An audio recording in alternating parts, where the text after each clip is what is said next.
Wine Club Director at Becker Vineyards. We're so excited that everybody's joining us tonight for, I believe, our 14th or 15th tasting now. We're on week 5. And we're really excited to get going on this one. Once again, we have another double gold medal winner wine tonight. We have our 2017 Cabernet Sauvignon Reserve, and this is all from the Wilmeth Vineyard in the Texas High Plains. We've got some great guests on tonight to talk to you guys. Once again, we have our winemaker, Jon Leahy, and I believe he has at least one cat around tonight as well. We also have Dr. Richard Becker with us again, and we also have our, oh, there's the cat, and then we also have, of course, our enologist and assistant winemaker, Rachel Fanning. So I'm going to kick it off and turn it over to them. I hope everybody's got their food out with their wine, and I hope everybody enjoys. Cheers. Cheers, Rebecca. Thank you for that wonderful introduction. Doc, why don't you introduce the evening for us, please?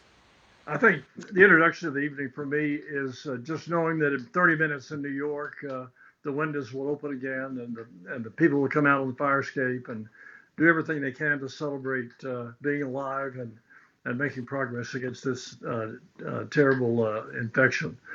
There wonderful piece in the New York Times last week by the Turkish author who won the Nobel Prize, Orhan Pamuk.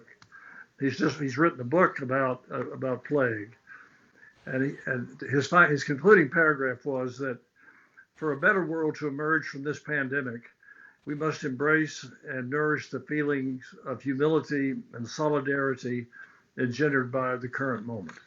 And I think that's the way we all feel. And we want to make a better world when we finally defeat this pandemic.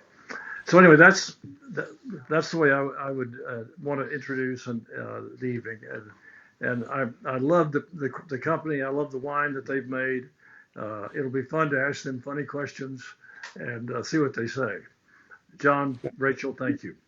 Oh, absolutely. Well, let's dive into it, folks. If you've got the wine, go ahead and give it a sip and a taste. And we're going to cut over to Chris Perdue, our lavender manager, and she's got some fantastic stuff for us. And a reminder that tomorrow is our Lavender Fest day traditionally, though we're not open. Chris has got a series of things to help entertain us for the day. So, Chris, thank you for joining us. Well, thank you again. So tomorrow on Facebook and Instagram, follow us because Crystal and I worked on some fun videos to enlighten and describe the products a little bit more. So it should be pretty fun. I'm terrible at this, but I did my best. I don't think you're terrible at it at all, Chris. But the Lavender Festival, we have a lot of great fans who have come to the Lavender Festival over the years. And one of our friends, Beth and Jimmy Choo, they have come almost every year that I can remember. And they're celebrating their 44th wedding anniversary today. So I did want to give a little shout out to them and tell them congratulations. Cheers. We will miss you, but we will see you at some point down the road for another event or the Lavender Festival in the future. So, but we're going to talk a lot of these products this weekend. So keep an eye out. Hey, can I ask you, what's that one on my far right, so your far left? Is that a bath bomb? That's the bath bomb. That's going to be the best video ever. Oh, good. The fuzzy bath bomb. I love it. Right on. Well, Chris, cheers, and we look forward to tomorrow. Absolutely. Thank you. Yes, you bet. Okay, guys. So this is the 2017 Jet Wilmeth. This is the label. If you have it, you've got the right one. And as usual, I'm using my tiki savers to keep the fruit flies out. So we've got. Sorry, somebody's decided to wake up and bite my hand. Anyway, Rachel, Doc was talking earlier, and he really wants to delve into this. So we got to lead us through the blend, and then we want to break this apart for folks. And at the same time, I keep getting the scrolls here from Jackson, Mississippi, Baton Rouge, Louisiana. We got Georgetown right in our backyard, and of course, it wouldn't be a tasting without Bobby Watson, who just signed on too. Hey, Bobby. Yeah. So this wine comes from Tokio, Texas. It's I try to tell people that you can try to Google it. I don't think you'll find it. I'm not sure it pops up on Google Maps, but it's Tokio with an I. It's basically an intersection with a old gas station that it's a little dilapidated. And then Jet and his family own several of the vineyards that are in that area that take up the rest of the town. So there's Jet himself, he and his wife, Gay. Jet's younger brother, Ty, is there. And there's another family that you probably heard us mention, the Six Hearts. They also have some vineyards that Jet is doing all the management growing. I think that's correct. I think I'm correct in saying this. So he's the primary grower on all three of these families' vineyards. So this particular cab comes from his vineyard. Sorry, I'm stuttering. So it's 91% cab. It is 9% Merlot. The cab itself comes from Jet and a little bit from his brother Ty's vineyard, and the Merlot is all from Jet's. One of the things that I always love talking about this cab is when you think of West Texas and you think of that red soil that's everywhere, to me, I get that dryness in the wine itself. I think that's the terroir that comes through. It's a little bit almost kind of like a tactile, like a cinnamon dryness to it that always makes me think of Jet and that soil and the West Texas wind. Oh yeah, absolutely. So Doc, what do you think the Merlot? So it's only 9% Merlot, but it does bring a really nice pinning to this. What's your opinion on that, on the Merlot and what it brings? Well, I think Merlot always brings. I think Jon really has discovered Texas Merlot. I don't think we've ever made Merlot in Texas as well as we have with Jon. And did you hear that, Rachel? I'm sorry. I concur. It has bright fruit notes. A Bordeaux winemaker told me that if they could get Cabernet ripe every year in Bordeaux, they wouldn't have the other four red grapes to blend for the most part. They'd be very happy without Cab Franc and Merlot, et cetera. And we're in a part of the world where we get this ripe. How do you think about that? Are you satisfied with the ripeness? Are you happy with a wine that's 100% Cabernet Sauvignon? I am when that Cabernet Sauvignon is front, middle, and back of the palate when it goes 1 through 6 on my tasting scale. So for those of you at home, I'm sorry I'm introducing a new concept here, and I just got from the executive producer the eye roll. You said something nobody knows. So I judge a wine by how it hits the front, middle, and back of the palate. So I give it 1 and 2 at the front, 3 and 4 in the middle, and 5 and 6 in the back, and that's how I'm grading wine when I go through a tasting. We do produce a Cabernet that pretty much goes all the way through there, but Merlot to me accentuates that. Merlot also brings a really nice red fruit component to Cab. Cab tends to be really large when it's super ripe. It tends to be very heady. And I think Merlot lightens that up just a touch and allows all of the flavor to come through from front to back. What do you think, Rachel, when you take that sip? What's your first impression? Well, first I have to say that I 100% agree with what you're saying. I think the Merlot and the Cab, they're so very complementary that they really highlight each other. And how do you say, they not only do they highlight and they complement, but they keep that taste, that flavor profile going all the way back. Okay. So go ahead. I'm sorry. Okay.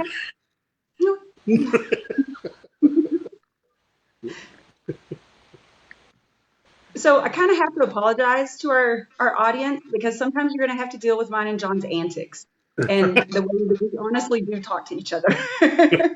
And this is exactly how it happens too. Rachel, it reminds me of I once saw one of my heroes in Texas wine, Don Brady, actually a winemaker from Abilene, Texas, now a very successful winemaker in California, as you know. But he was asked, when did you realize that you're going to become a winemaker? And he said, the third time I dropped accounting at Tech. No, Rachel, since you went to Tech, that's a great lead-in, Doc. Why did you decide to get into wine, Rachel? Well, it was never because of an accounting class, because I never even took one, ever. So to me, I think it's kind of a funny story. I can feel my family already starting to cringe for those who are watching it. So I grew up in a very Southern Baptist family, very Southern, very strict, there's no dancing, no drinking, no nothing. So whenever I picked up life, and we lived in the DFW area. I picked up life and went back to school at Texas Tech, moved the little kids and I to Lubbock, stayed up there with my family, and finished my degree in biology and chemistry, and happened to just land a part-time job working at one of the local wineries there, Pheasant Ridge. It's been around for a long, long time. Yep.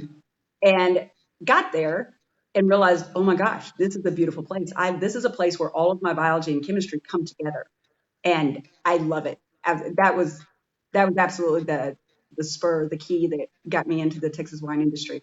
And then as I was finishing up my bachelor's, that's when Texas Tech opened up their 4-year program for the viticulture and enology. So I stayed, worked with Dr. Trella there, and worked on my master's with him. And it's not just a bachelor's either. No. Sorry. Yes, I stayed there and worked on my master's with Dr. Trella in the V&E program. Yep. Yes, exactly. You deserve all those kudos. That's why I'm saying that. That's it's because of people like you that this industry is successful, in my mind. That you really don't. We have a nice village, and we are. What is the phrase? High tides float all ships. Oh, I thought it was book me a room at the Betty. That was what I keep saying. When you get the tide up and the boats are moving, we're taking you to the Betty. Oh, okay, that's it. Well, Richard, I told you about my friend Tony Bell was really a pretty famous paint artist in Texas. Got a degree in art from the University of Texas, came home, and his father had 14 buckets of paint and had him paint the house. And you probably heard the story that my son Joe, who got a degree with honors in chemistry from the University of Chicago, arrived back, and I sent him in and had him measure the pHs on all the wines, which is not exactly a graduate level operation, but I think he did it well. Well, I love hearing that story from Joe's point of view. It is kind of funny. We should have gotten him on that the last time he was on here. That would have been a great story. I'm still sipping, and I want everybody at home. And by the way, we just had a chin chin from San Antonio, and I always have to answer anytime somebody uses that chin chin. I love to answer it. So, cheers! And we've had people check in from Washington D.C. So we're getting them from all over tonight. They finally figured out where the greatest wine in the United States is made. There's a saying I'd like to pass along. The wine they drink in paradise is made here in Texas. I'm sure that's true. To paraphrase. We hope. So this is really opening up, and I have to go back and forth between the Somme glass and the Bordeaux glass here, because this wine is just really opening up. So we got a double gold on this in the San Francisco, and I'm scroll back down here on my notes so that I make sure I get this correct. That it was the 2019 San Francisco Chronicle, San Francisco International, that we got the double gold, and then we got a gold medal from the Chronicle the same year. So we're very, very proud of this wine, but we got to keep it quiet and make sure that Jet Wilmeth doesn't find out that he's pouring really good grapes. So. But the dusty notes here, when I worked on the West Coast, they always said they had cute little sayings too, like it takes a lot Rutherford dust to make good Cabernet, that kind of thing. But I'm telling you right now that West Texas red dirt, holy moly. And if you guys have not picked up a glass of this, if you're joining us and you don't have this wine and you'd like it, call the winery or email us or go on our website, get a bottle of it shipped to you. But I feel like it's self-grandizing when I tell you how good this wine is, but I'm honestly just breaking it down as a glass of wine. It's just fantastic. So it does remind me, I have to say, when I have a good glass of wine, the first thing that pops into my mind is a line from Omar Khayyam, a Persian poet. It's a jug of wine, a loaf of bread, and thou. That's a perfect glass of wine. I learned from somehow I didn't know this, but certainly the French believe that red grapes need to get their roots into some chalky soil. And I was talking to Jet about the depth of the caliche beds under that seemingly endless rolling sandy loam, and it's not that deep. It can be 5 or 10 feet, or maybe 6 feet, And I think under his vineyard, it was closer, maybe 4 or 5 feet from the top. I hope I have that right. But that may explain some of the great strength in these red wines from Brenda Canada and Dwayne Canada's vineyard and Jet and Gay's vineyard. Do you know about this, Rachel? Do you know about the subsoil in that region? I don't know enough about it to quote numbers like you just did, but yeah, That's right. absolutely. It's just say it confidently. Yeah, I absolutely, like I was saying earlier about the terroir, and that like when you smell this, when you give it a swirl and smell it, not only do you get that nice fruit, but I always get a sense of dustiness. And maybe it makes you want to reclean your glass, but don't, because that dustiness that comes off of there, that I think is indicative of that grape growing in that soil. You know, when the French realized that we had sent them an American disease when we exchanged cuttings in the 18th century, primarily Jefferson, they began looking for a Native American grape to be a rootstock to put their scions onto. The first place I went was Virginia, because that's where the grapes had originally come from with Jefferson. And all of the riparian grapes there grow in heavy clay on riverbanks, and that didn't work at all. And then they said, we've got to find a Native American grape that grows in chalky soil. And they found the eccentric grape researcher T.V. Munson in Denison, Texas. And he said, yeah. He said, I've got a grape that grows in Caliche in Salado, Texas. And that's the grape that is the source of all the rootstock in the world. Certainly grafted against other or crossed against some other native grapes, but it really has that Texas Caliche foothold that is really responsible for avoiding phylloxera all over the world. Oh yeah, that's one of the great stories I love when people ask how can you be sure that Texas can grow wine grapes? I'm like because the rootstock grew grapes in France for the last 100 years, so I'm pretty sure it's okay. That I've never understood why people didn't make that connection. Most people, I'm sorry, I didn't mean to speak over you. Maybe most people don't know the story about how T.D. Munson saved the French and the whole European wine industry from phylloxera. Then are they true winemakers? So I've got to answer a couple of questions that I've watched scroll on while we were talking. One person asked how much this bottle of wine was or is. It currently retails for $40. You can order it directly from the winery. I don't believe that it's out in the marketplace anywhere. Maybe at a couple of restaurants, but certainly, as far as I'm aware, I don't believe it's out for retail. I could be wrong about that, but if there's any questions, sign on to the website or give the winery a call. The other question is when will we be reopening the tasting room? And I'll tell you folks that we don't have a hard date yet on reopening. I apologize. Texas made it very clear overnight that tasting rooms were not part of the reopening situation. So, hold on a little while longer, guys, and keep joining us for these virtual tastings. But as far as that goes, we don't have a hard reopening date. The other one is Jet just signed on, so don't say anything about how good the grapes are. I would like, yeah, right. I would like to know. I've got to show everybody. So this is Food Friday. So here we have the stuffed mushrooms that I promised to make. So these are crab stuffed mushrooms using blue crab and lots of wonderful fat. So they go very well with this. The butter, the cream cheese, the whole 9 yards. And just to make you jealous, I'm going to take a bite right now. So you guys talk about whatever you want. Feed one to the cat, John. Oh God, no. The cat got mad at me earlier because I was moving around, and now he's passed out again. So this cat is his nap time is sacred. Anyway, Rachel, what is your favorite food to have with this wine? Ooh. Seems kind of cliche to say a steak, but a steak does not hurt my feelings at all with this. Oh, ever. Right. Yeah, exactly. I think one of the nice things about being in Texas is barbecue always goes well with it. Yeah. Mushroom soup for me. Mm-hmm. And and French baguette and a taste of this would be wonderful. Well, This, yeah. this wine is so delicate. It's almost in the direction of a Pinot. You know, it's just an amazing Cabernet. It's going to be a lot of fun to watch it mature, I think.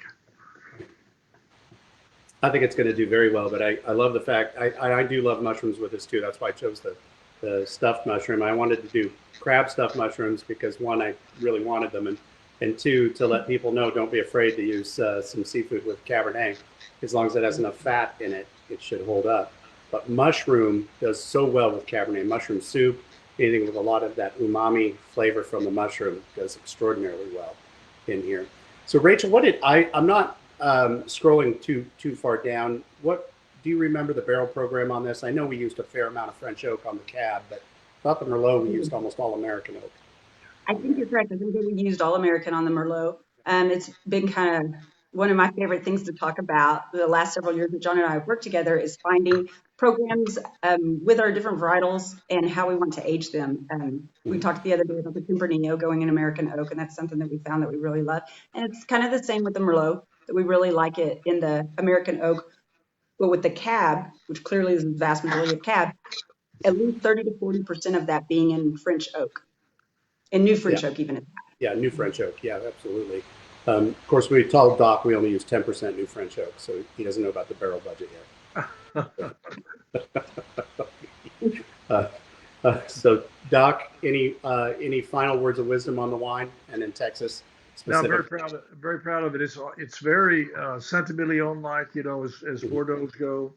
It has that softness, that wonderful fruit character. Mm-hmm. It has to do with just the unusual complexity and richness of this Cabernet. I think it's beautiful. Thank you. I do too, and I want to answer another question. So, and get both of your opinions on this. Is a perfect question. So we got one that just came up. How long can this be cellared? So, Rachel, how long do you think? Oh, I think this one can lay down for quite some time. You know, often we talk about up to 10 years, but I think this one will hands down surpass a 10-year mark. Mm-hmm. Doc? I'm with Rachel. You bet. I think a long time. I don't know about you, but I don't think it's going to lay down much more than 20 more minutes for me. So, I think 10 years plus. I'd like to try it in 10 years. I'd also like to try it in 15 because I really do think that this would be great. So, folks, please continue to send your questions. We're going to do a Q&A here in a few minutes. And I got one more question about used barrels. When they are available, we do sell them, yes. The whole barrel, I think, sells, I can't even remember. It's like 130 or 140. I'm going to be wrong on that, so don't quote that price. But, you know, and everybody's joining us now that saying what they're grilling. And somebody just out of the corner of my eye saw grilled lamb. And now I honestly want some lamb for dinner. Thanks for the suggestion. John, Rachel. Doc, cheers. As always, sir, thank you. And everybody at home, we wish you good health, great wine, and hope your weekend is just going to be fantastic. Don't forget to join us Monday for the first of the 3 Riedel tastings next week. Rebecca's going to lead us through, and I am really looking forward to that. Rachel, as always, I do so enjoy working with you, and have a great weekend.